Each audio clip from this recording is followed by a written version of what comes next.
Emotions express करणं ही लोकांना त्यांचा वीकनेस वाटतो. व्यक्त करणं म्हणजे एक वीकनेस आहे आणि त्याच्यामुळे कुठेतरी डिप्रेसिव्हनेस किंवा एकलकोंडेपणा वाढतोय असं तुम्हाला वाटतं का? इंडिपेंडन्सची खुली कल्पना जी आपल्याकडे आली आहे ना, म्हणजे मला तुझी गरज नाही अशी इंडिपेंडन्सची कल्पना नाही. मी स्वतंत्र आहे तरी देखील तुझा आदर करतो, ही कल्पना आहे इंडिपेंडन्सची. तुम्ही मानसोपचार तज्ज्ञ आहात, पण मग ऍक्टिंग ही गोष्ट इथे तुम्ही कसे वळालात? खरं 3-4 वर्षाचे असताना सगळे ऍक्टिंग करतात की अरे परवापर्यंत आई याचं कौतुक करत होती, काय छान नाचते ते, आणि आता का असं म्हणते नाचतेस काय, अभ्यास कर. सुमित्रा भावे यांनाच का तुम्ही निवडलं? काय होतं त्यांच्या लिखाणात की तुम्हाला त्या मूवीज निर्माण झाल्याच पाहिजेत हे तुम्हाला फिलिंग आलं? आता मी अभिनय करायचो तुला माहिती आहे, त्यामुळे मी सिनेमात नाटकात काम करायचो आणि खूप सत्यजित रे, जब्बार पटेल ते सुमित्रा भावे इथपर्यंत मी कामं केली. आता हे जे लोक होते मूळचे, यांना मूळचंच फिल्म मेकर व्हायचं होतं. याच्या बरोबर उलटी केस सुमित्रा भावेंची.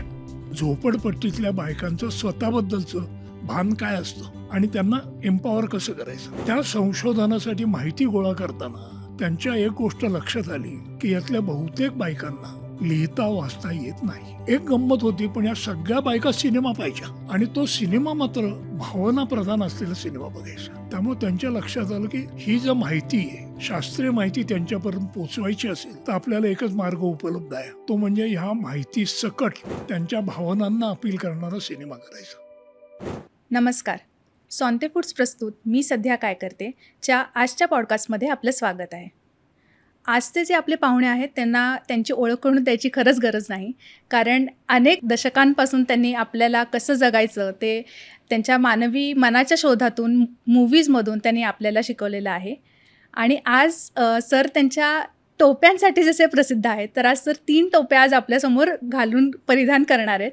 एक आहे अर्थातच ॲक्टरची टोपी, दुसरी आहे मानसोपचार तज्ज्ञाची आणि तिसरी आणि खास नवीन त्यांची आहे ती म्हणजे निर्मात्याची. तर सर आजच्या या पॉडकास्टमध्ये तुमचं मनापासून स्वागत. आणि सॉन्ते फूड्सकडून तुम्हाला हे जॅगरी स्वीट अँड डार्क चॉकलेटचा ब्रँड आहे, तर त्याचे हे आपले स्टिविया स्वीट अँड कुकीज आहेत आणि jaggery sweet and dark chocolates आहेत.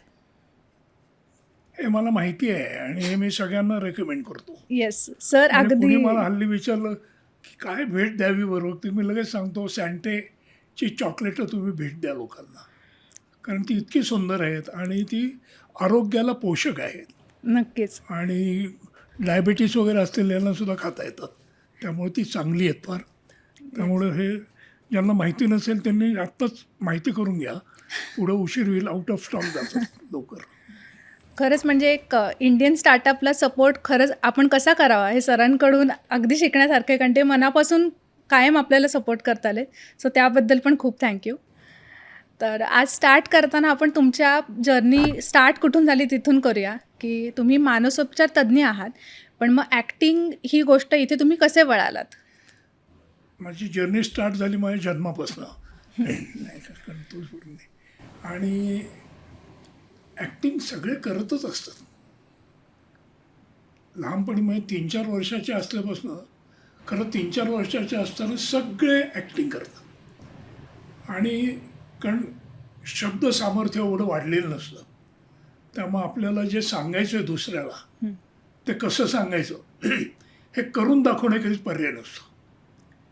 त्यामुळं वडील कसे रागवतात हे आईला करून दाखवायचं, आई कशी लाड करते हे आजीला दाखवायचं, किंवा मास्तर कसे गमती करतात हे घरात दाखवायचं आणि मास्तरांना घरचं दाखव. हे सांगण्याकरता जेवढी शब्दसंपत्ती आणि बौद्धिक वाढ लागते तेवढी झालेली नसते. बरोबर. आणि त्यामुळं ज्ञानेंद्रियाची मदत घेऊन आपण सगळं करतो. म्हणजे ती आली ते माझ्याकडे आज हे नैसर्गिकरित्या येतं. बरोबर आहे. कारण याला कुठले शब्द वापरायचे, माझ्या आजीचा आवाज चिरका होता हे सांगण्यापेक्षा चिरका आवाज काढणं हे जास्त सोपं त्या वयात. त्यामुळं त्या वयात त्या वयात तू ॲक्टिंग केलंच असणार. अगदी. आणि आईवडील ज्या वयात आपलं ॲक्टिंगबद्दल कौतुक करतात तेच वय ते 3, 4, 5, 6 असं एवढंच नाही. तर मग त्याच्यापुढे शाळेत गेलो की अर्थात सगळे काही अभिनय करत नाहीत, कुणी खेळ खेळतात, कुणी चित्र काढतात, कोणी नाच करतात. पण या सगळ्याला आपण शाळेमध्ये याला मार्क नसतात. बरोबर. पण शाळेमध्ये हे करावं असं का वाटतं? कारण शाळेतला अभ्यास हा मेंदूला थकवणारा असतो. हं. मग बॅटरी डिस्चार्ज होते. मग ती बॅटरी चार्ज करायची तर मग असं काहीतरी करावं लागतं, हसावं लागतं, रडावं लागतं असं. त्यामुळे त्याची सुरुवात माझी इतर सगळ्यांप्रमाणे शाळेत झाली.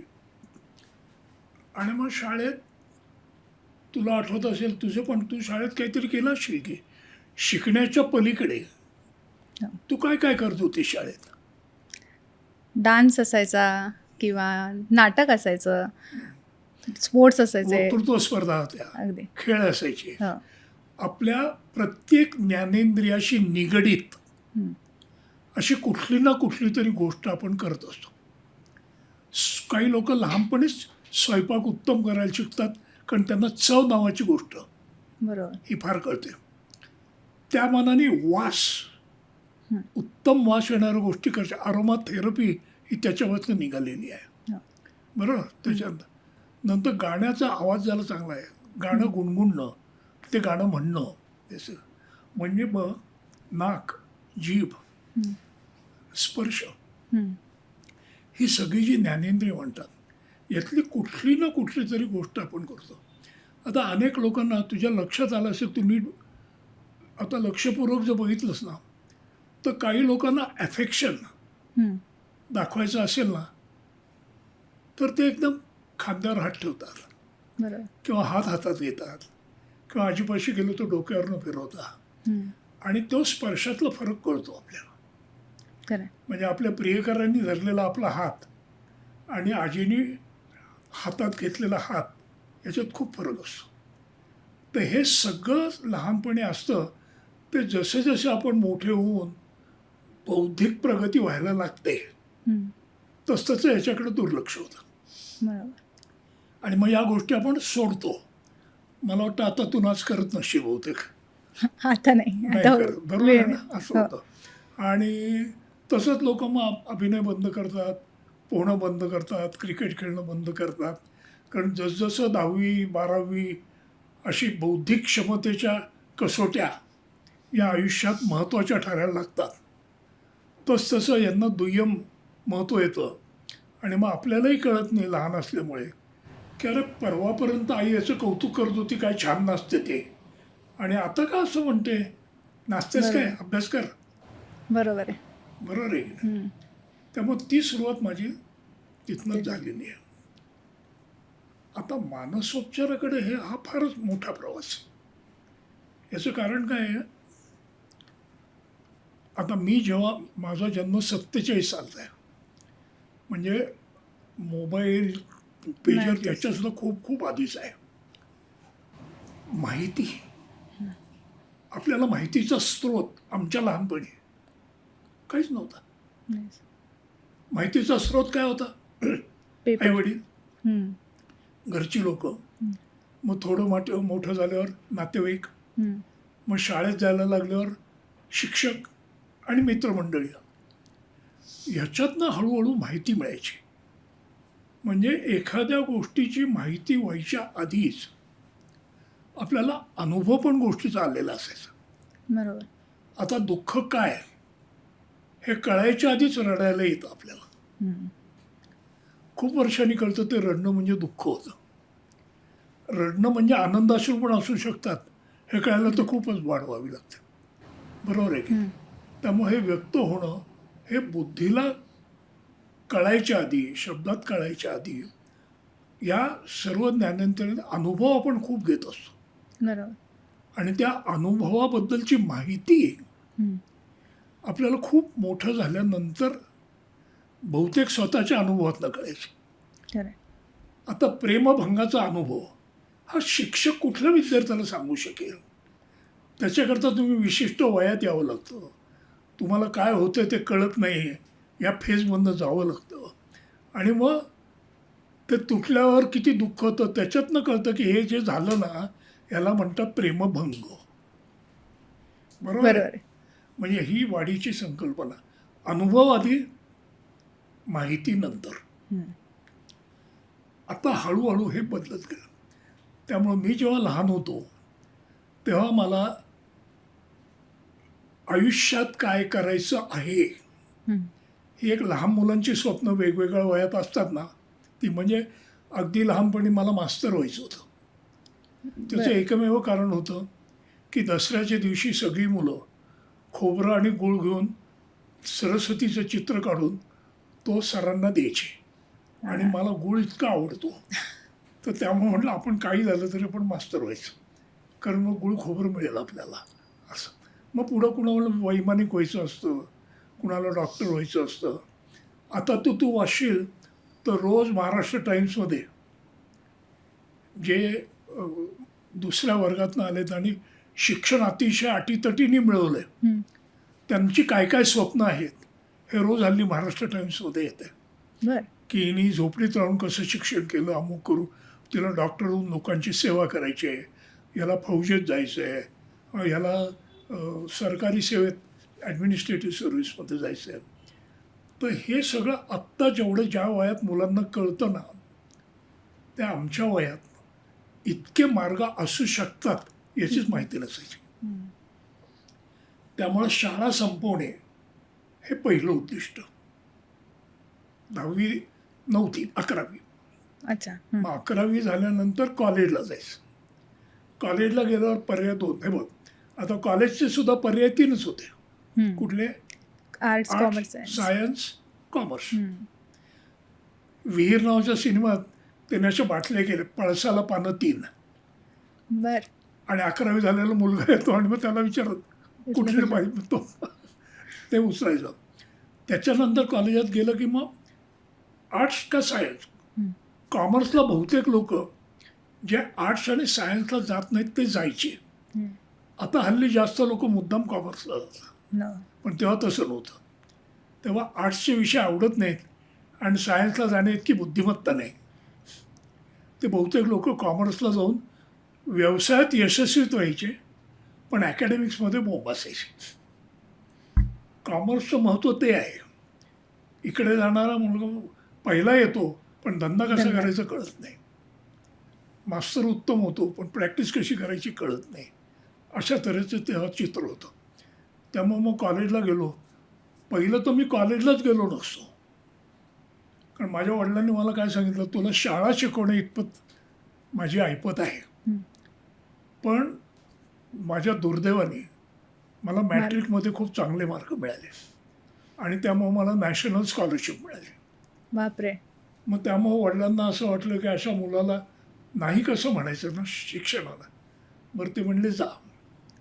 पण वडिलांचा निर्णय किती चुकीचा होता हे मी त्यांना पहिल्या वर्षी सिद्ध करून दिलं. कारण पहिल्या वर्षी माझा क्लास गेला. कारण का, नाटक कर, पोहायला जा, जिम्नॅशियम कर, खो खो खेळ याच्यातच वेळ घालवला. आणि मग एकदम पश्चात्ताप झाला की वडिलांना फसवल्यासारखं झालं. मग दुसऱ्या वर्षी मी अभ्यास केला. आता तिथे पण गोचे होते. हं. दुसऱ्या वर्षी अभ्यास केल्यामुळं मला मार्क मिळाले खूप. मग मी होतो बी ग्रुपला. आता मी म्हटलं सायन्सला गेलं की 2च चॉईसेस, ए ग्रुप, बी ग्रुप. हं. खूप हुशार असेल मॅथमॅटिक्स वगैरे तर ए, ते इंजिनिअरिंगला जातात. बी ग्रुपला गेलं, चांगले मार्क मिळाले, डॉक्टर. दोन्हीकडं चांगले मार्क नाही मिळाले, BSc. हं. किती ठराविक रस्ते होते बघ. हां, असे हायवे वगैरे काही झालेले नव्हते तेव्हा. 3 सरळ रस्ते होते आपले. तर तिथे गेल्यानंतर त्या दुसऱ्या वर्षी चुकून अभ्यास जास्त केला, त्यामुळं नको ते परत झालं, नको ते मार्क मिळाले. आता मार्क मिळाल्यावर मेडिकलला जायचं नाही असं जे केलं तर वडिलांची फार निराशा झाली असते. कारण त्यांनी मॅट्रिकला खूप आशा धरली होती, ती मी पहिल्या वर्षात फार मोडून काढली. मग ती दुसऱ्या वर्षात मिळवल्यामुळं वडिलांना खूप बरं वाटलं. मग माझी ॲडमिशन वडिलांनी घेतली. अजूनही मला मेडिकलची ॲडमिशन कशी घेतात हे माहिती नाही आहे, बरं. कारण त्याच्याकरता अनेक कागद गोळा करावे लागतात. सर्टिफिकेट, डोमिसाईल, अमुक, हो. बर्थ सर्टिफिकेट, हे सगळं वडिलांनी करून मला मेडिकलला घातलं. त्या मेडिकलला जेव्हा मी गेलो तेव्हा माझं लहानपणचं कुठलंही स्वप्न डॉक्टर व्हायचं नव्हतं. आणि मी गेलो केवळ मला मार्क चांगले मिळाले आणि सगळी चांगली मार्क मिळालेली मुलं मेडिकलला जायची म्हणून मी मेडिकलला गेलो. पण ती 5 वर्ष फार महत्त्वाची ठरली. कारण मेडिकलला गेल्याच आता तुम्ही प्रोफेशनल कॉलेजमध्ये आलात म्हणून आपण सगळ्याच गोष्टी बंद करतो. हो. ज्ञानेंद्रियाशी संबंधित हं. बुद्धी सोडून. खरं. आणि बुद्धी हे ज्ञानेंद्रिय नाहीच आहे. बुद्धी हे ॲनालिटिकल टूल आहे, म्हणजे CPU आहे. बरोबर. का CPU म्हणतो? जगाबद्दलची सगळी माहिती ह्याच्यातर्फे मेंदूला पुरवली जाते हं. आणि मग मेंदू त्याचं पृथक्करण करून बुद्धीने हं. तुम्हाला फीडबॅक देतो. बरोबर. तो फीडबॅक गव्हर्नमेंटसारखा असतो, यायला वेळ लागतो आणि त्याच्या आधीच आपल्याला भावनिक फीडबॅक येतो. त्यामुळं बरेच वेळा काय होतं, आपलं पहिलं इम्प्रेशन असतं आणि नंतरचं इम्प्रेशन असतं, यात खूप फरक पडतो. म्हणजे पहिल्यांदा अतिशय इम्प्रेस झालेली एखादी ज्या व्यक्तीमुळे आपण इम्प्रेस झालेलो असतो, एक 15-20 मिनटं किंवा अर्धा तास भाषण केलं तिच्याबरोबर आणि दुसऱ्या दिवशी तिसऱ्या दिवशी केलं की लक्षात येतं काही भाषण करण्यात अर्थच नाही, हिच्याकडे फक्त बघतच बसावं. म्हणजे असं होऊ शकतं कारण तो बुद्धीचा फीडबॅक येतो. बरोबर. कारण बुद्धीला असं काही मिळत नाही. या मेडिकलला गेल्यानंतर हळूहळू माझ्या ज्या इतर गोष्टी बंद झाल्या त्यात अभिनय पण कदाचित झाला असता, पण नेमकं त्याच वेळेला मला नाटकात उत्तम काम करणारी मंडळी भेटली. त्यात एक जब्बार पटेल होते हं. आणि त्यामुळं थ्रूआउट मेडिकल करिअर सकाळ ते संध्याकाळ मेडिकल कॉलेज आणि हॉस्पिटल आणि संध्याकाळच्या वेळेला ऑडिटोरियममध्ये एकांकिकेची तालीम, नाटकाची तालीम, पुरुषोत्तम करंडक असं सुरू झालेलं होतं आणि मग त्यात भाग घ्यायचा. ते आवडायचं खूप. हं. ते खूप आवडायचं म्हणून त्या मेडिकलच्या लेक्चरला बसता यायचं. नाही तर ते सगळं डोक्यावरनं जायचं. ती मेडिकलची पुस्तकं तू पाहिलीस की नाही मला माहिती नाही. ग्रेज ॲनाटॉमी वगैरे. एवढी पुस्तकं असतात, ती वाचून होत नाहीत. म्हणजे एका दिवसात 2हून जास्त पानं वाचता येत नाही. कादंबरी कशी पटकन संपते तसं. तर म्हणून मोठ्या कष्टाने म्हणजे नाटक करत होतो म्हणून अभ्यास करायला लागला. कारण पास नसतो झालं तर नाटक बंद झालं असतं. मग मला माहिती होतं की आपण पास झालो तर नाटक परवानगी मिळेल. मेडिकलचा आणखीन एक फायदा होता. तर सांगू का नको जाहीररित्या माहीत नाही मला, पण आता काय नाही आहे. पण पूर्वी अगदी हुशार लोकंसुद्धा मेडिकलला फेल होतात असं एक वदंता होती आणि ती वदंता नसून खरी आहे हे मी वडिलांना सिद्ध करून दिलं. कारण मी पहिल्या वर्षी नापास झालो. माझा एक विषय राहिला. बरं. त्यामुळे वडिलांना वाटलं मी खरंच हुशार आहे. ज्या अर्थी मेडिकलला हा नापास झाला आहे, मेडिकलला हुशार लोक नापास होतात हे सत्यच होतं तेव्हा. आणि त्यामुळं माझ्यावरचं टेन्शन कमी झालं, नाटक चालू राहिलं आणि त्यामुळं अभ्यास पण करत राहिलो. कारण साधारण एक मनोवृत्ती कशी असते बघ, आपण ज्यांच्यामुळे आपल्या आवडीच्या गोष्टी करू शकतो ते आपले आईवडील असतात. बरोबर. त्यांची आपल्याकडनं अपेक्षा काय असते, आपण नीट अभ्यास करावा, वेळच्या वेळी पास व्हावं. पास व्हावं एवढंच, पहिलं यावं अशी अपेक्षा नसते. हे ज्या गाढव विद्यार्थ्यांना कळत नाही ते 5वीत पहिले येऊन माती करून देतात. खरं आहे. कारण मग त्यांची बेसलाईन अशी ठरते. त्यामुळं मग 8वीमध्ये 3रा क्रमांक आला तरी ते पहिला गेला ना, अभ्यास कमी पडला ना. तर असं कधीही करू नये शहाण्या माणसाने. बुद्धी असलेल्या माणसाने आपली बुद्धी अशी लगेच लोकांना दाखवू नये 5वीत वगैरे. शेवटी मी कशी मॅट्रिकमध्ये दाखवली तसं करावं.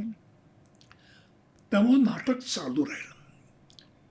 ह्या 5 वर्षाच्या ह्याच्यात वैद्यकीय क्षेत्रातली जे अनेक त्याला म्हणतो आपण सब स्पेशालिटी आहेत, सर्जरी आहे, मेडिसिन आहे, प्रसूतीशास्त्र आहे, नंतर नाक कान घसा आहे, ऑर्थोपेडिक हं. तर हे सगळं मला माझ्या फ्लॅटफूटमुळे अवघड होतं. उभं राहता आलं नसतं. त्यामुळे सर्जरी आउट ऑफ क्वेश्चन होती. मेडिसिन आणि पिडियाट्रिक्स या खूप हुशार मुलांच्या गोष्टी आहेत. मग मला लक्षात आलं की मला आवडणारा विषय जो मेडिकलला कधीही कुणीही फार सिरियसली करत नाही तो म्हणजे सायकिएट्री, मनोविकारशास्त्र. त्यात भावनांचे आजार असतात. हं. नाटकामुळे माझा भावनांशी संबंध होता, पण वैद्यकीय शास्त्रात भावनांशी संबंध माझ्या या विशेष शिक्षणामुळे आला. बरोबर. आणि मग मी वैयक्तिकरित्या आयुष्यात पहिला घेतलेला निर्णय हं. हा म्हणजे आपण जर स्पेशलायझेशन केलं तर ते फक्त मानसोपचार मनोविकारशास्त्र याच्यात करायचं. हं. माझ्या सुदैवाने मला पोस्ट मिळाली आणि असा मी डॉक्टर झालो. म्हणजे बरं. अभिनय खूप आधी सुरू झाला हं. आणि अभिनयाचा खूप उपयोग माझ्या या विषयात होतो हे मला नंतर अपघाताने कळलं. त्याचं आधीच माहिती असतं तरी मला ते MBBS करावंच लागलं असतं. खरं आहे. त्यामुळं असं झालं. केवढं लांब उत्तर झालं बघ.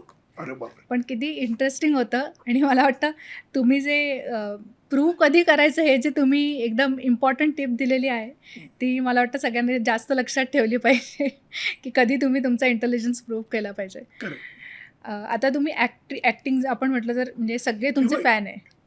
बुद्धी ही जर आपली काय ताक. ट्रेजर असेल हां हां. तर असं सगळ्यांना दाखवायचं नाही की एकदम, खरं आहे खरं आहे कारण नाही तर आपली बुद्धी इतर वापरतात. खरं आहे. तसं नाही करू. आपली बुद्धी आपणच वापरायची. हे मला नंतर कळलं. हं. आता ॲक्टिंगच्या बद्दल म्हटलं तर आम्ही सगळेजणं ॲक्टिंगचे तुमचे फॅनच आहोत. पण एक निर्माता म्हणून तुम्ही सुमित्रा भावेंच्या मूव्हीजपासून तुम्ही तुमचं निर्माता हे तुमचं फील्ड तुम्ही किंवा मूव्ही निर्माण करणे तुम्ही तिथे स्टार्ट केलं. तर सुमित्रा भावे ह्यांनाच का तुम्ही निवडलं की तुम्ही एवढे जे चित्रपट जैत्रे जैतपासून तुम्ही केलेले आहेत, पण त्यांच्या चित्रपटांमध्ये असं काय होतं त्यांच्या लिखाणात की तुम्हाला त्या मूव्हीज निर्माण झाल्याच पाहिजेत हे तुम्हाला फिलिंग आलं? आता मी अभिनय करायचो तुला माहिती आहे, त्यामुळे मी सिनेमात नाटकात काम करायचो आणि खूप सत्यजित रे, जब्बार पटेल ते सुमित्रा भावे इथपर्यंत मी कामं केली. आता हे जे लोक होते मूळचे यांना मूळचंच फिल्म मेकर व्हायचं होतं. बरोबर. आणि कारण मग जब्बारला नाटक बसवायचं होतं, सत्यजित रेंना सिनेमा करायचा होता. याच्याबरोबर उलटी केस सुमित्रा भावेंची. ओके. सुमित्रा भावे या शिक्षणाने Tata institute of social sciences सामाजिक संशोधनकर्त्या होत्या. बरं. शी वॉज अ सोशिओलॉजिस्ट आणि रिसर्चर. आणि त्यांचे 2 आवडते विषय होते, विमेन एम्पॉवरमेंट हं. आणि समाजातली विषमता. हं. आणि त्या कर्वे इन्स्टिट्यूटमध्ये शिकवायच्या ओके. आणि संशोधन करायच्या. आता संशोधन करताना त्यांना एकदा संशोधन करावं लागलं. कशावर? सेल्फ इमेजेस ऑफ विमेन हं. In urban slum. बरं. झोपडपट्टीतल्या बायकांचं स्वतःबद्दलचं भान काय असतं हं. आणि त्यांना एम्पॉवर कसं करायचं याच्यासाठी तो होता. त्या संशोधनासाठी माहिती गोळा करताना त्यांच्या एक गोष्ट लक्षात आली की यातल्या बहुतेक बायकांना लिहिता वाचता येत नाही. हं. खरं. त्यामुळे शिकण्याची जी प्राथमिक माध्यम आहेत, हं. आर्टिकल वाचायला देणे, टेबल दाखवणे, हो. ग्राफ्स दाखवणे, कोष्टकं मांडणे, ही सगळी निरुपयोगी होती. खरं आहे. कारण यांना लिहिता वाचता येत नव्हतं. एक गंमत होती, पण या सगळ्या बायका सिनेमा पाहायच्या बरोबर. आणि तो सिनेमा मात्र भावनाप्रधान असलेला सिनेमा बघायचा. त्यामुळे त्यांच्या लक्षात आलं की ही जर माहिती आहे, शास्त्रीय माहिती त्यांच्यापर्यंत पोचवायची असेल तर आपल्याला एकच मार्ग उपलब्ध आहे, तो म्हणजे ह्या माहिती सकट त्यांच्या भावनांना अपील करणारा सिनेमा करायचा. बरोबर. मग हे त्यांचं विश्लेषण नंतर झालं, पण म्हणून त्यांनी सांगितलं की आम्हाला थोडे पैसे ठेवा, कारण या बायकांशी संवाद साधायचा. हं. तर मला पुस्तक आणि शब्द हे माध्यम पुरणार नाही. आणि म्हणून त्यांनी एक छोटं स्क्रिप्ट लिहिलं, ओके. ज्याच्यामध्ये त्यांनी एक काल्पनिक झोपडपट्टीतली बाई निर्माण केली. पण ती बाई तयार करताना शास्त्रीय माहितीचा सगळा आधार घेतला. अच्छा. त्यामुळं ती बाई जे बोलायची ते सगळं ऑथेंटिक होतं, जे इतर बायकांना लागू पडायचं. हं. आणि त्या शॉर्ट फिल्मचं नाव होतं लघुपटाचं बाई. ओके. बाई हा चित्रपट तयार झाला, मग त्यांना काही माहीत नव्हतं सिनेमातलं. हं. सिनेमॅटोग्राफर आता हे जसे लोक मदत करतात आपल्याला याचं चित्रीकरण करायला, हं. तसंच देबू देवधर नावाचा त्यांचा शाळेतला मित्र होता, हां. जो उत्तम कॅमेरामन होता. हं. त्याच्या लक्षात आल्यावर तो त्यांना म्हणला की तुम्हाला काय म्हणायचं सांगा, हं. मी तुम्हाला म्हणून देतो. हं. त्यांच्या मदतीने बाई नावाचा हा पहिला चित्रपट तयार केला. ओके. त्याला नॅशनल अवॉर्ड मिळाला. बापरे, पहिलंच आला. अनेक कॉन्फरन्सेसना त्यांना बोलवलं.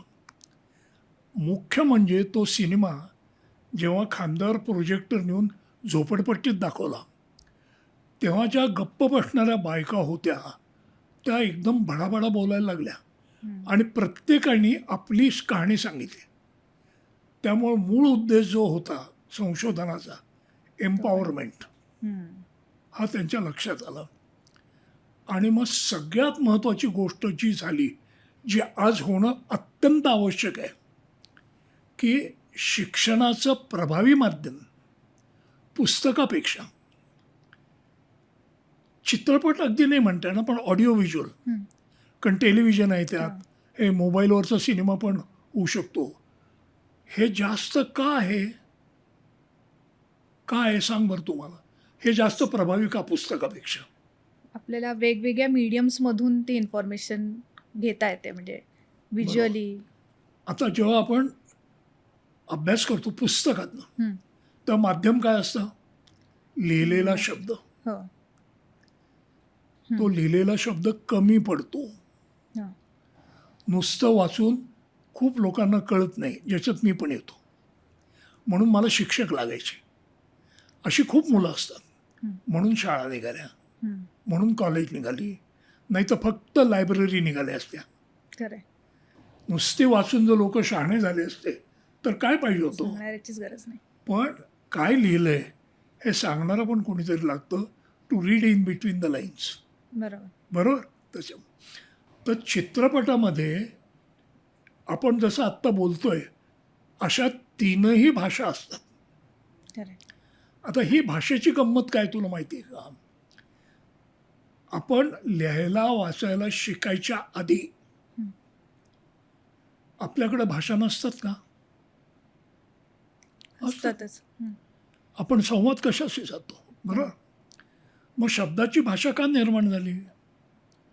शब्दाच्या आधी आपण आपल्या मनात काय आहे ते कसं कम्युनिकेट करायचो? हावभाव, एक्सप्रेशन. आवाजातले चढउतार, हो. देहबोली. मग तुम्हाला काय बोल असं झालं की मला राग आलाय, असं झालं. म्हणजे शब्द न वापरता सुद्धा आपली प्रतिक्रिया आपण पोचवू शकत होतो. बरोबर. आणि मग ती प्रतिक्रिया किंवा प्रतिसाद शब्दात न येता डायरेक्ट ॲक्शनमध्ये जायचा. आणि मग भांडण सोडवायला लागायचं. हल्ली भांडण कोर्टात सोडवावं लागतं, अरे. त्याला खूप वेळ लागतो, पण तिथलं भांडण लगेच सोडवावं लागतं, नाही तर जीव जातो एखाद्याचा. हो. मग त्याचे काही फायदे होते ते आता नाही आहेत फारसे, ही भाषा मध्ये आल्यामुळं, बौद्धिक भाषा. तर विचाराचा मेंदू जेव्हा वाढायला लागला तर विचार एकमेकाला सांगण्यासाठी शब्दाची भाषा जन्माला आली. पण म्हणजे माणूस एक दुसऱ्याशी काय शेअर करतो, नुसते विचार नाही शेअर करत, तो भावना शेअर करतो. आणि आई आणि मूल हे काय विचार शेअर करतात का? विचार शेअर करून ती आई जर मुलाला सांगायला लागली लहान असताना की बाळा हा तुझ्यासाठी मी अतिशय पौष्टिक आहार तयार केलेला आहे आणि यामुळे तू जो हा खाल्लास तर तुझी शरीराची वाढ ही चांगली होईल. त्यामुळं मी तुला हा खायला ते काही कळायच्या आत ती प्लेट झालेली असेल कुठेतरी. मग ती काय करते, ती त्याला आवडेल अशी गोष्ट सांगते. म्हणजे सुमित्राबाईंनी जे केलं त्या बायकांना बरोबर. चांगलं काय असं सांगण्याकरता ते सांगता सांगता हळूच ते कव्वाला म्हणून पटकन हां. घास देते. तशी ही भाषा वापरली जाऊ शकते हे त्यांच्या लक्षात आलं. आणि माणसाच्या जगात, आपल्या वास्तव जगात नुसती बुद्धी लागते, हं. पण दररोज आपण भावनांवर जगतो. खरं. आईला मुलाविषयी प्रेम नसेल, भावाला बहिणीविषयी प्रेम नसेल, ही तर नैसर्गिक प्रेम आहे, याला रक्ताची नाती म्हणतात. आणि पुढे लग्न झाल्यावर जर नवऱ्याला बायकोविषयी प्रेम नसेल, बरं ते प्रेम कसं, आज वाटलं म्हणून लग्न केलं, उद्या नाही वाटलं म्हणून डिवोर्स घेतला, असं नाही झालं. हं. बहीण भाऊचं नातं, आईचं नातं का टिकतं सांग बरं मला. आपल्यातल्या सगळ्यात टिकणारं नातं हे बहुतेक सर्वसाधारणपणे हे आईचं आणि मुलाचं असतं. हो. का बरं? तिथे कधी याच्यावर विचार करत नाही आपण. नाही करत. करतो का? सांग बरं का. तो इमोशनल पार्ट जास्त आहे तिथे ॲनालिटिकल पार्टपेक्षा, असं मला वाटतं की. ऐक, बरोबर आहे तुझं म्हणणं, हं. पण त्या नात्यात ते एक सुरक्षित नातं असतं. हं. म्हणजे आपण आईला चिडचिड केली हं. तर ती समजून घेते याची चिडचिड का झाली, याला भूक लागली म्हणून, बरोबर. मग ती खायला देते. याची चिडचिड का झाली, याला जे करायला सांगितलं ते त्याला आवडत नाही, पण ते केलं पाहिजे म्हणून ते केल्याशिवाय जेवण मिळणार नाही. बरं, पण हे एक असं नातं आहे की आपण आपली आलेली प्रत्येक भावना अत्यंत निष्कपट मनाने दाखवू शकतो आणि नातं तुटण्याची भीती नसते. बरोबर. खूप काळ बहीण भाऊ एकत्र राहिले तर तसं नातं त्यांच्यात पण असतं, आईत पण असतं. आणि मग बुद्धी येतेच हळूहळू. पहिल्यांदी आई स्वतःची बुद्धी मुलाच्या चांगल्याकरता वापरते आणि तिच्या म्हातारपणाने मुलांनी त्याची बुद्धी तिच्या चांगुलपणाकरता वापरावी ही अपेक्षा काही चुकीची आहे असं मला वाटत नाही.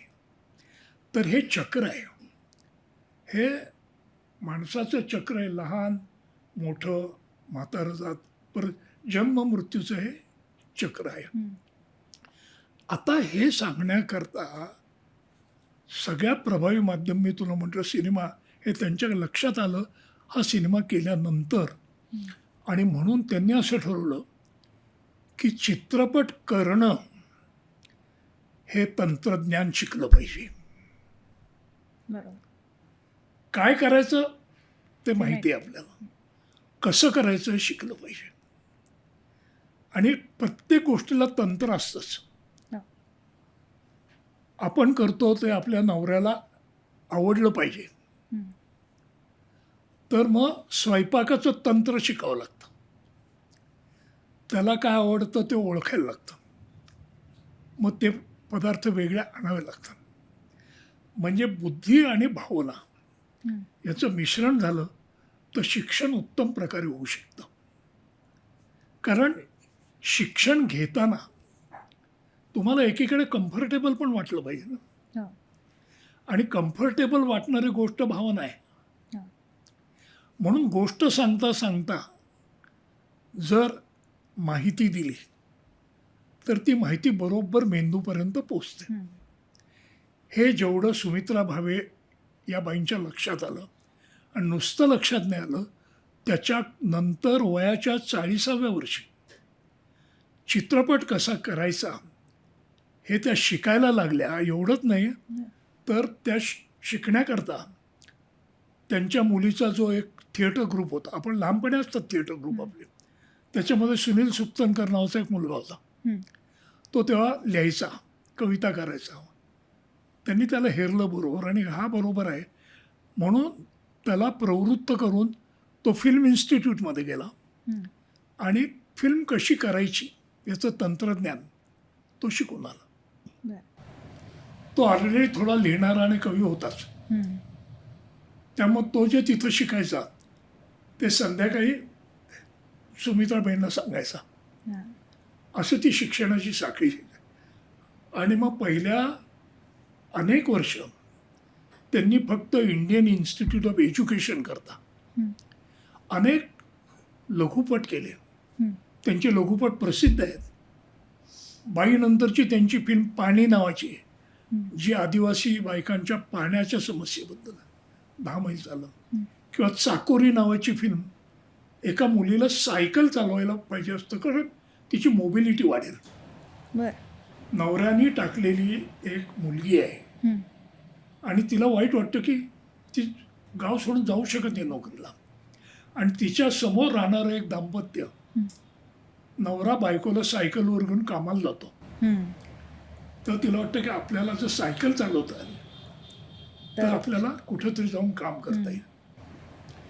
असे लघुपट त्यांनी जे उत्तम केले ते पाहून नॅशनल फिल्म डेव्हलपमेंट कॉर्पोरेशनचे गुप्ता आहेत त्यांनी विचारलं अहो तुमच्याकडे एखादी फीचर फिल्मची नाही का स्क्रिप्ट. तोपर्यंत त्यांना फीचर फिल्म करावी पूर्ण चित्रपट असं वाटलं होतं. त्या म्हणल्या आहे आणि दोघी नावाचा पहिला चित्रपट त्यांनी जो केला 2 बहिणींची आणि विषय अत्यंत नाजूक अतिशय भावणारा आणि विचारांचं वादळ मनात निर्माण करणारा. मोठ्या बहिणीच्या लग्नामध्ये वराड अपघातात वारतं म्हणून ती पांढऱ्या पायाची आहे अशी अंधश्रद्धा निर्माण होऊन घरावर संकट येतं. जगायचा प्रश्न येतो तेव्हा मामा येऊन सांगतो मी मुंबईला घेऊन जातो नियमित पैसे येतील घरी पण ती काम काय करते विचारायचं नाही आणि ती ज्या व्यवसायाला लागते तो शेवटपर्यंत घरातल्या आई सोडून कोणाला माहीत नसतं आणि तिच्यामुळं घर चालतं.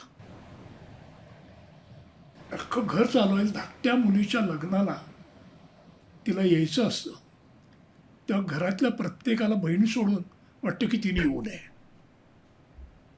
अतिशय विचार करायला लावणारा 2 बायकांना एम्पॉवर करणारा हा सिनेमा त्यांनी केला. त्याला पण नॅशनल अवॉर्ड.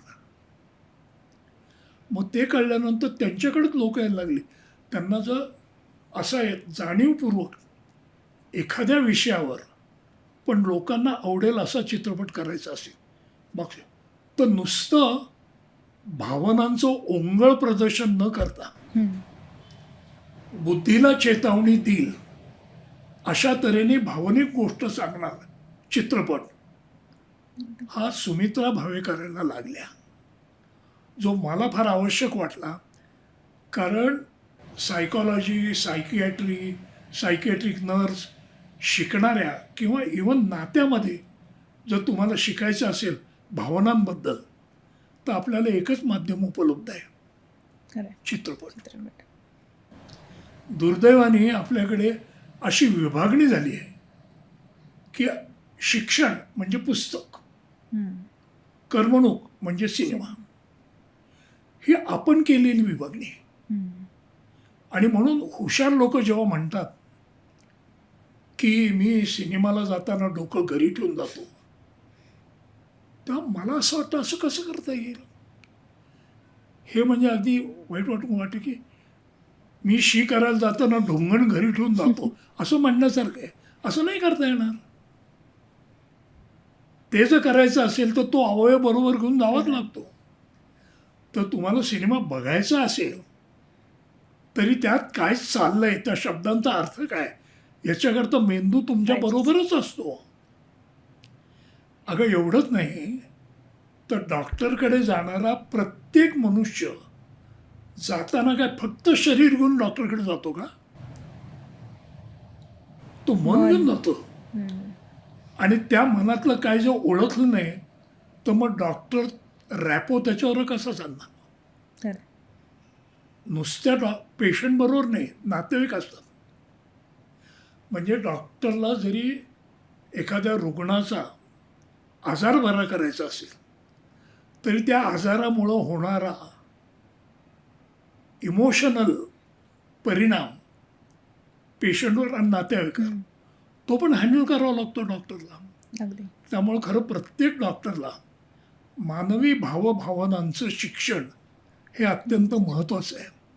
आणि ते शिक्षण म्हणजे मेंदूतलं त्याचं घर कुठलं हे नाही, हम्म.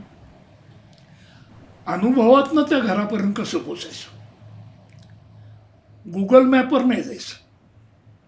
गुगल मॅपवर तुम्ही डेस्टिनेशन जाता without knowing how you reach the destination. बौद्धिक झालं ते फक्त. हा. पण जाताना बघत बघत गेलो, अरे इथं ग्राउंड आहे, अरे काय छान झाडी आहे, अरे अरे अरे झोपडपट्टी आहे, हम्म. इथं काहीतरी वास येतो घाण्याला बाबा असं. आणि हे गुगल मॅप नसताना आपण सगळे सेन्सेस वाटेत थांबवून, ओ बाई ते स्टुडिओ कुठे हो तुमचा, काय नाव आहे, आयो आयो आयो माहिती आहे का तुम्हाला, आयो काय खूण सांगितली तुम्हाला, हम्म. ते नाही का शिवगड रस्त्याला गेलं की आहे पुढं असं. हम्म. असे अनुभव घेऊन जेव्हा आपण एखाद्या जागी पोचायचो तेव्हा त्याला ज्ञान म्हणतात. बरोबर. नुसती माहिती माहिती. म्हणजे ज्ञान नाही. आणि मग हे जर कळायचं असेल तर या सर्व माध्यमांचा एकत्रित उपयोग करणं जीवनातल्यानं, हे सुमित्रा भावे यांना जेवढं कळलं तेवढं कुणालाही कळलं नाही. मला त्याची एक डॉक्टर म्हणून शिकवण्याकरता अत्यंत उपयुक्त चीज आहे असं वाटलं. म्हणून अस्तू सिनेमा करताना, अल्झायमर पेशंटची भूमिका मी करताना, तो सिनेमा जेव्हा अडकून पडला तेव्हा मला वाटलं की हा सिनेमा अडकून पडला तर खूप नुकसान होईल लोकांचं, हो. माझं नुकसान होईल. मला त्यांना समजून सांगता येणार नाही की डिमेन्शिया म्हणजे काय, हम्म. डिमेन्शिया म्हणजे काय याचा अनुभव घ्यायचा असेल तर तुम्हाला अस्तू सिनेमा बघावा लागेल. खरं आहे. डिमेन्शियाबद्दलची माहिती घ्यायची असेल तर तुम्ही पुस्तक वाचा. घरात आपल्या म्हातारा माणूस असेल, त्याला डिमेन्शिया असेल तर आपल्याला अनुभव येतो का माहिती येते, अनुभव येतो कारण त्याच्याशी आपलं भावनिक नातं असतं. हो.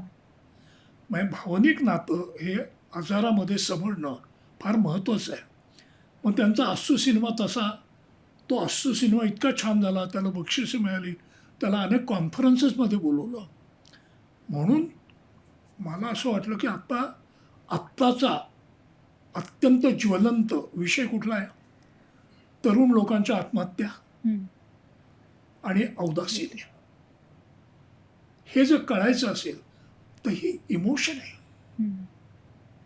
डिप्रेस वाटणं ही बौद्धिक गोष्ट नाही, समजून नाही सांगता येत. आपल्याला जेव्हा आतून रडायला येतं, हम्म. अभिनयात हे मला करावं लागतं. हम्म. पण अभिनय करता जेव्हा माझ्या वॉर्डामध्ये एखादा पेशंट येतो, हम्म. तो काय अभिनय करत नसतो, तो डिप्रेशनमध्ये असतो. खरं आहे. आणि त्यामुळं मला कळत नाही हम्म. त्याच्या डोळ्यात का अश्रू आलेत, बरोबर. पण तो सांगताना काय सांगू? हम्म. आणि मग तुम्हाला कळतं की डिप्रेस असलेला पेशंट कसा वागतो. हम्म. मग ते तुम्ही अभिनयात आणायचा प्रयत्न करा. म्हणून सायकियाट्री वॉर्डमधल्या माझ्या केसेस होत्या, बरं. हे माझं ॲक्टिंग स्कूल झालं. आणि मग माझ्याच विद्यार्थ्यांना शिकवण्याकरता त्यांना काय प्रत्येक पेशंट कसा दाखवणार, हो. पेशंट दाखवणं हे नियम आणि एक सामाजिक बांधिलकी यांनी तुम्हाला पेशंटचा कॉन्फिडेन्शियल गोष्टी नाही दाखवता येत. नाही. पण अस्तूमधला पेशंट जो खऱ्या डिमेन्शिया झालेल्यासारखा वागतो तो दाखवून तुम्हाला सांगता येतो बरोबर. आणि तो कळतो. म्हणून मी बाईंना विनंती केली की आपण तरुणांचं डिप्रेशन हा विषय घेऊ, कारण आत्ता जगातल्या 2 नंबरचं डेथचं कॉज हे सुसाईड आहे. आणि म्हणून कासव हा सिनेमा केला. आणि असा विषय घेऊन पण अत्यंत उत्तम गोष्ट निर्माण करणं, त्याचे संवाद उत्तम लिहिणं, ही त्यांची हातोटी होती. मला असं वाटत नाही की सुमित्रा भावांसारखा जगामध्ये असा चित्रपट दिग्दर्शक नाही की ज्यांनी 6 वैद्यकीय आजार, ज्याला सामाजिक कलंक आहे, HIV, डिप्रेशन, शिझोफ्रेनियावर देवराई केला, एवढं आहे. डिप्रेशनवर कासव केला, अल्झायमरवर अस्तू केला, अंधश्रद्धेवर बाधा केला, HIV जिंदगी जिंदाबाद केला, आणि जीवनाचा अर्थ सांगणारी ज्ञानेश्वराची अमृतानुभव, जन्म मृत्यूचे चक्र कसं आहे, हे अत्यंत सामान्य वारकऱ्यांच्या अनुभवातून सांगणारा दिठी नावाचा चित्रपट, की ज्याच्यामध्ये एक सामान्य वारीला जाणारा मनुष्य आहे, त्याचा मुलगा मरतो म्हणून तो विठ्ठलावर रागवतो आणि त्याला सांगतो कसला तू असा, आणि मग त्याला कसं हळूहळू उमगत जातं की जन्म आणि मृत्यू हे बरोबर, तुझा जेव्हा जन्म होतो, माझा जेव्हा जन्म होतो, तेव्हा मृत्यू त्याच्या बरोबरच असतो. फक्त तो म्हणतो आत्ताच जन्मलायस, राहा तू थोडा, मग बघू आपण.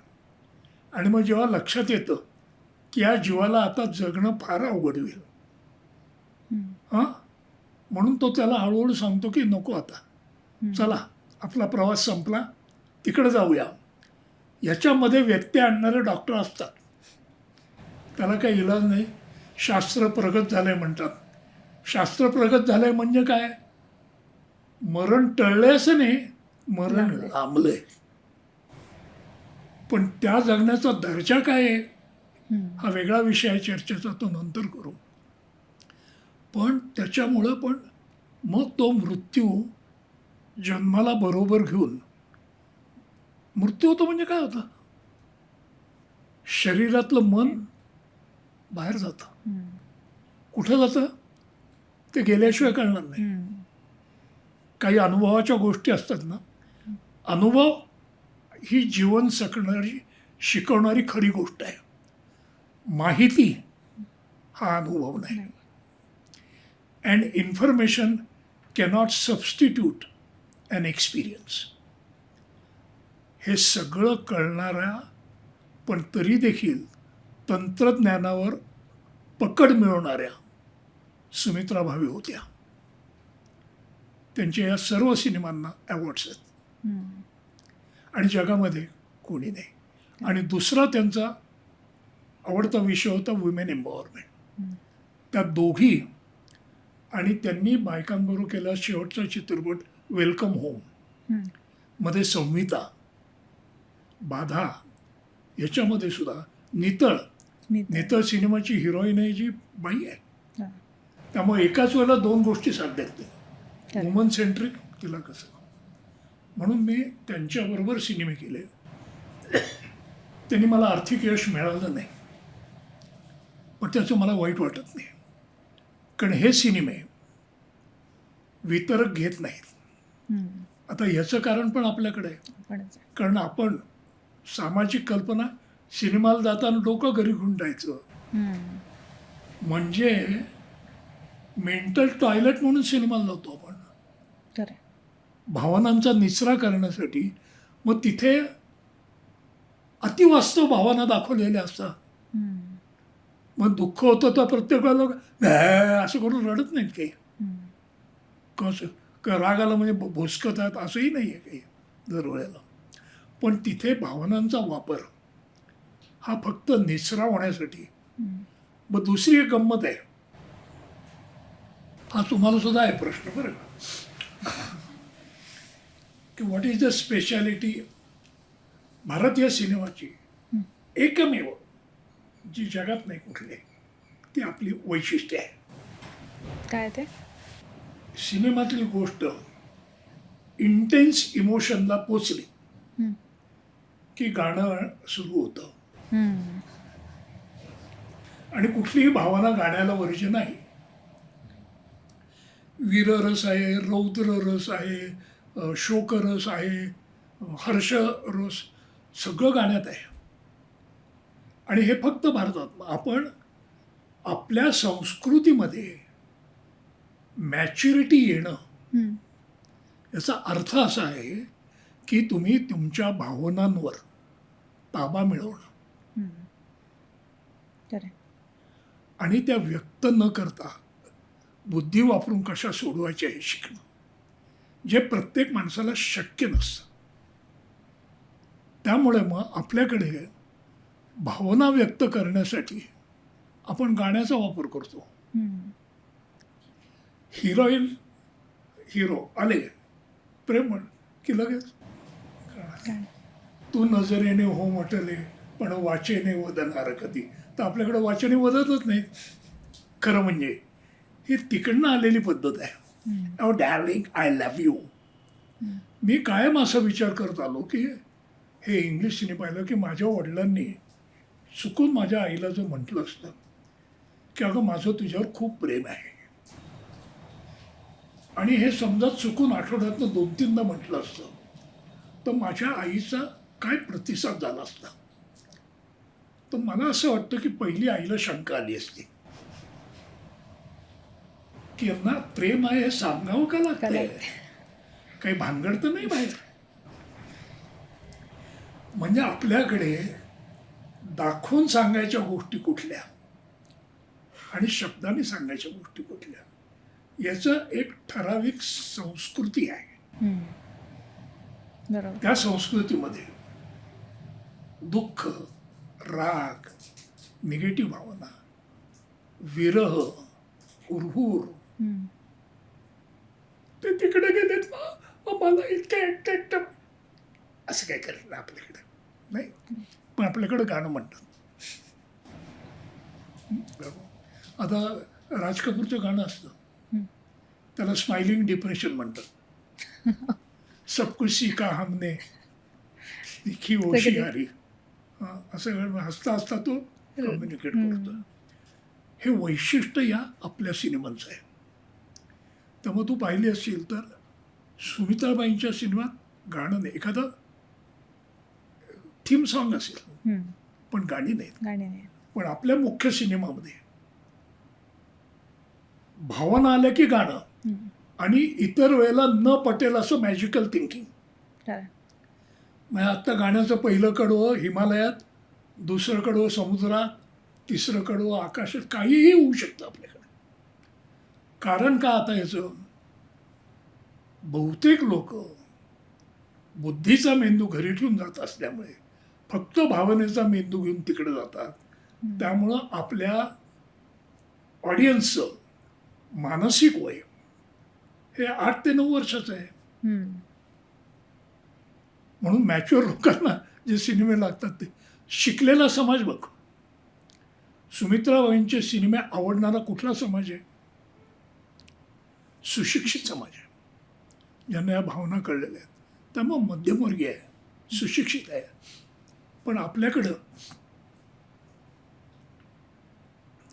पूर्वी धर्म ही अफूची गोळी होती, हं. तसा सिनेमा आता अमिताभ बच्चन जे करतो ते ह्युमनला करणं अशक्य आहे. पण ते बघितलं की झोपडपट्टीतला मनुष्य आनंदी होतो. कारण का मीही येऊ शकतो. आपल्याला जे वाटतं ते कोणीतरी करू शकतो, हं. असा एक उसना आनंद थोड्या वेळापुरता मरतो. आणि ती गरज असल्यामुळे भुकेल्या माणसाला कुठलंही अन्न चालतं. हं. खरं. तसं भावनिक भुकेल्या माणसाला चित्रपटात. मेन स्ट्रीम हिंदी सिनेमा चालतो. आता आपण भावनांबद्दल तुम्ही सांगताय, तर एस्पेशली कासवमध्ये डिप्रेशनमध्ये तो असतो आणि स्टार्टला एक इमोशनल त्याला एक्सप्रेस करता येत नसतं. तर आत्ता असं जाणवतं की मे बी टेक्नॉलॉजीमध्ये जास्त सगळेजण बुडालेले त्याच्यामुळे असेल की इमोशन्स एक्सप्रेस करणं ही लोकांना त्यांचा वीकनेस वाटतो, की म्हणजे प्रेम असेल काही, तर हे व्यक्त करणं म्हणजे एक वीकनेस आहे आणि त्याच्यामुळे कुठेतरी डिप्रेसिव्हनेस किंवा एकलकोंडेपणा वाढतोय असं तुम्हाला वाटतं का? आपली डिपेंडन्सी मोबाईलवरची जेवढी वाढली आहे हं, ती कमी करून थोडी माणसावर ठेवली. हं. आणि जेव्हा डिपेंडंट असतो आपण तेव्हा एकमेकांची नीट वागतो आपण. खरं आहे. ही इंडिपेंडन्सची खुली कल्पना जी आपल्याकडे आली आहे ना, हं, म्हणजे मला तुझी गरज गरज नाही नाही. अशी इंडिपेंडन्सची कल्पना नाही आहे. हं, मी स्वतंत्र आहे तरी देखील तुझा आदर करतो, हं, ही कल्पना आहे इंडिपेंडन्सची. पण तांत्रिक प्रगती झाल्यामुळे आणि त्यातलं शिक्षण नसल्यामुळे हं, आज सगळ्यात गरज का आहे या शिक्षणाची? कारण आपल्याकडे सगळ्यात गैरवापर होत असलेलं कुठलं इन्स्ट्रुमेंट असेल हं, तर मोबाईल. हं. खरं आहे. म्हणजे मला असं सांग, साधी गोष्ट आहे, तुला मी स्टेथोस्कोप भेट दिला तर तू डॉक्टर होते का लगेच? नाहीच. मी तुला गाडी भेट दिली, तू लगेच ड्रायव्हर होते? नाही. मी तुला शिधा आणून दिला तर तू लगेच उत्तम स्वयंपाक करायला शिकतेस? नाही. पण मग आपल्याला असं का वाटतं की काल मोबाईल विकत घेतला, फुकट कॅमेरा मिळाला, म्हणून आजपासून आपण फोटोग्राफर झालो. हं, आणि म्हणून सगळ्यात कॅमेराचा गैरवापर करणारे कोण असतात? तर जे जिथं जिथं जाऊन जिथं जिथं फोटो काढतात, हे म्हणजे रस्त्यात नको तिथं लघवी करणाऱ्या माणसासारखं अत्यंत घाणेरडं उदाहरण देऊ नये. शिकला नाही तुम्ही त्याचं ग्रामर. तुम्हाला बोलायचं असेल तर व्याकरण शिकावं लागतं की नाही? कर्ता कर्म क्रियापद कुठल्या पद्धतीने आलं तर माझं बोलणं हे अर्थपूर्ण होऊ शकतं. हं. तसं न बोलता मी गेला उकड का होय ते काळं आहे का? मला नाही यायचं असं जर म्हणायला लागलो तर तुम्ही काय कराल? मला उचलून दुसऱ्या मनोविकार तज्ञाकडे न्या. बरोबर आहे की नाही? तसं तुम्हाला ही भाषा वापरायची असेल तर आज हे लोक बसलेले आहेत की यांना एडिटिंग कसं करायचं माहिती आहे. हं, कुठल्या इमेजसमोर पुढची इमेज लावायची, त्याच्यासमोर पुढची इमेज लावायची. त्यामुळे हल्ली माझा वेळ कशात जातो? तर लिहायला आणि वाचायला शिकलात, बघायला आणि ऐकायला कधी शिकणार? हं. खरं आहे. मग ते शिकलात तुम्ही तर तुम्हाला न कळणारा सिनेमा तुम्हाला कळायला लागतो. कारण तुम्हाला आधी जे दिसत नाही ते तुम्हाला दिसतं. हं, आणि आधी दिसत नाही आणि नंतर का दिसतं? याचं एक साधं सोपं समीकरण आहे. Eyes don't see what mind doesn't know. हं. बरोबर. बरोबर आहे का? आणि मग म्हणजे मी एखादा आता हा पॉडकास्ट त्याच्यासाठी नाही पण दुसरा आला तर मी असतोच एक सीन घेतो हं, आणि त्या सीनमध्ये किती शॉट आहेत. हं, मग ते शॉट त्या पद्धतीने घेतल्यामुळं काय झालंय, ते जर उलटे लावले तर काय होईल? हं, अपेक्षित परिणाम साधता येईल का?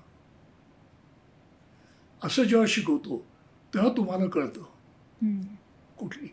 आता पूर्वी हे यायच्या आधी एक डायरी असायची, त्यात लोक चित्र काढायची. हं. पोपट म्हणजे पक्षी आहे पिंजऱ्यात हं. आणि ती डायरी अशी हुर्र केली की तो उडाला दिसत. का? ते जे तंत्र आहे ते सिनेमात वापरलं जातं. हं. त्यामुळे इल्युजन आहे, हां. ऑप्टिकल इल्युजन आहे सिनेमा, हं. जो खऱ्यासारखं वाटतं. तर आपल्या भावनेबरोबर बुद्धीची संगत ही पाहिजेच. हं. नुसती भावना पण चालणार नाही, नुसती बुद्धी पण चालणार नाही. बरोबर. तर हे सगळं कळण्याकरता आणि हे सगळं माझ्या विषयाशी निगडीत असल्यामुळं एक त्याचं तंत्र आहे, एक त्याचा गाभा आहे. मन हा अदृश्य हो. गाभा आहे, गाभारा आहे. हं, त्यातला दिसणारा देव म्हणजे कॅमेरा आहे. हं. तो खरं आहे. तुम्हाला असं त्याचं एक स्वरूप आहे असं मला वाटतं. आता आपण अस्तू मूव्ही घेतला किंवा आपला आता रिसेंटली आलेला मूव्ही आउट हाऊस. तर साधारण त्याच्यामध्ये अस्तूमध्येही त्यांना वडिलांची ती म्हणजे त्यांचे जे अल्झायमर्समध्ये त्यांना समजून घेण्यामध्ये कुठेतरी कसं समजून घेतलं पाहिजे हे त्याच्यातून आपल्याला कळतं. आणि आउट हाऊसमध्ये एकटेपणा जो आहे म्हातारपणचा एकटेपणा ह्याच्यावरती आपण घेतला आहे. तर आत्ताच्या ह्याच्यामध्ये तुम्हाला काय वाटतं की इमोशनली आई-वडिलांसाठी एका सर्टन एजनंतर कसं त्यांना तुम्ही अवेलेबल राहिलं पाहिजे इमोशन्सच्या दृष्टीने? कारण म्हणजे पैसे किंवा काय याची गरज असेल याची काही म्हणजे आपण सांगता येत नाही. मोस्टली सगळं असते त्यांची स्वतःची त्यांनी करून ठेवलेल्या असतात गोष्टी. पण इमोशनली कसं मुलांनी आई-वडिलांसाठी अवेलेबल राहिलं पाहिजे? अवघड आहे. आता कासव तू पाहिलास म्हणून सांग. हां. कासवमध्ये एक संवाद आहे. दत्ताभाऊ हं. आणि इरावतीचं पात्राचं नाव विसरलो मी. इरावती. त्यात तो विचारतो कसा आहे तुमचा पाहुणा? हं. बरं आहे तो म्हणतो. तेव्हा ती एक गोष्ट सांगते की कुटुंब तर हवंच, हं. पण आता कुटुंब रक्ताच्या नात्याने ठरणार नाही, हां. मनाच्या नात्याने ठरेल. आणि त्याच्यावर तो म्हणतो birds of the same feather become a family. हं. सेल्फ हेल्प ग्रुप हं. हे जे निर्माण झालेले आहेत हे त्या गरजेतनं निर्माण झालेले आहे. हं. भावनिक आधार एकमेकाला जो लागतो तो सेल्फ हेल्प ग्रुप का देऊ शकतात? त्यांची जी गरज आहे तीच तुमची गरज आहे हं. हे तुम्हाला जेव्हा कळतं तेव्हा एकमेकांना तुम्ही भावनिक आधार देऊ शकता. बरोबर. जेव्हा अतिशिक्षणामुळं असं वाटतं की प्रत्येक गोष्ट विकत घेता येते हं. तेव्हा दुःख देणाऱ्या अनुभवाशिवाय कळत नाही आपल्याला हं. की पैशाने सगळं विकत घेता नाही. येत नाही, अनुभव घेता येत नाही. काय? मग त्याच्यामुळे धंदे सुरू झालेत. हं. मग आता पैसा ओरिएंटेड सगळं जग झालं. हं. तर हा मोठा विषय आहे, पुढच्या पॉडकास्टचा विषय नक्की, आहे नक्की. की बदललेला आहे. पूर्वी दिवसातला काही वेळ स्वतःच्या आनंदासाठी हं. होता, नातेवाईकांसाठी होता, फॅमिलीसाठी होता. आज इच्छा असेल तरी देता येत नाही. हो. आज आईवडील सोड, नवरा बायको भेटत नाहीत एकमेकाला, अशी परिस्थिती आहे. त्यामुळे बदलतं जग आहे. हं. बदलच्या जगामध्ये बदलत्या गरजा आहेत. हं. आपण आता माणसासारखे दिसतोय पण कदाचित आपण माणूस नसू, अशी एक शक्यता आहे. हं. खरं. बाली आणि सुग्रीव वानर दिसायचे पण ते वानर नव्हते, हं. ते माणसासारखेच वागायचे, दिसायला वानरासारखे होते. तसे आपण आहोत, हं. दिसायला फक्त माणसासारखे आहोत, वागायला त्या स्पीसीजचं नाव ठरायचं. पण त्यामुळं कदाचित त्याच्यामुळं असेल, पण अशा आयुष्याचे तुकडे पाडून आपल्याला नाही जगता येणार. बरोबर. इंटिग्रेटेड आयुष्य जो जगायचं असेल तर त्याकरता तुम्हाला आपली आपली गोष्ट म्हणजे परत 2 पायासारखं आहे, 2 डोळ्यासारखं आहे. तर शिकावं लागेल. हं. ते शिकणं हे आनंददायी असतंच असं नाही. कुणाला अभ्यास करायला आवडतं असं मला वाटत नाही. फार कमी लोक ज्यांना फक्त अभ्यास करायला आवडतो ते बहुतेक नंतर सायकेट्रिस्टकडे येतात. पण त्यामुळे हे केलं पाहिजे असं मला अगदी गरजेचं वाटतं. तर आपण एक छोटासा रॅपिड फायर घेऊया. त्याच्यामधला पहिला प्रश्न, माणसाला सगळ्यात जास्त आयुष्यात काय दुखावतं? तुला वेगळं दुखावतं, मला वेगळं दुखावतं, प्रत्येक वयाला वेगळं दुखावतं, हं. प्रत्येक अनुभवाला वेगळं दुखावतं. त्यामुळं दुखणारी गोष्ट या खूप असू शकतात. हं. कोण कुठल्या वेळेला कशामुळं दुःखी होईल हे त्या परिस्थितीवर आणि त्या माणसावर अवलंबून आहे. ओके. दुसरं, लोक सगळ्यात जास्त कोणती भावना लपवतात? म्हणजे साधारण दुःख, भीती, जास्त कोणती भावना दुखवतात ती लपवतात स्वतःची? आपल्याकडं हं. प्रेम. नात्यात काय सगळ्यात महत्त्वाचं आहे? एकमेकांना समजून घेणं की व्यक्त करणं? व्यक्त करून समजून घेणं आणि बरोबर राहणं, त्याला नातं म्हणतात. आणि माणूस सगळ्यात जास्त कशाला घाबरतो? मृत्यूला घाबरतो की आपल्या म्हणजे स्वतःची आयडेंटिटी विसरून जातील लोक ह्या गोष्टीला? घाबरणं घालवायचं असेल तर स्वतःला विसरणं सगळ्यात चांगलं. मी जी पुस्तक सांगितलं सावित्री वाचा. सावित्री. बस. नक्की. आणि आयुष्याच्या शेवटी माणूस सगळ्यात जाताना कोणता जास्त विचार माणसाच्या मनात असतो? जाताना सांगतो. आत्ता वगैरे सांगतो. तर थँक्यू सर, तुम्ही खरंच खूप पण मी वेळा असं हे दिलं. ऐकलंय बरं का, म्हणजे मला माहिती नाही की शेवटच्या क्षणी असं माणसाला सगळं चित्र फास्ट फॉरवर्ड सारखं हां. सरकतं असं ऐकलंय मी. पण आता आहे की तो नाही मी प्रत्येक तुला अनुभव घेऊन जसं तुम्ही म्हणाला तो अनुभवाची गोष्ट आहे. चालेल, थँक्यू सर, तुम्ही तुमचा खूप मौल्यवान वेळ दिलात. आणि एक शेवटचे पण तो आहेच, म्हणजे हे तुमच्याकडून ऐकायला मिळणं हे आमची पर्वणी आहे. मूल्यवान पुढचं पॉडकास्ट मी करणार आहे हां. तेव्हा वेळ महत्वाचा का पैसा याच्यावर आम्ही बोलणार.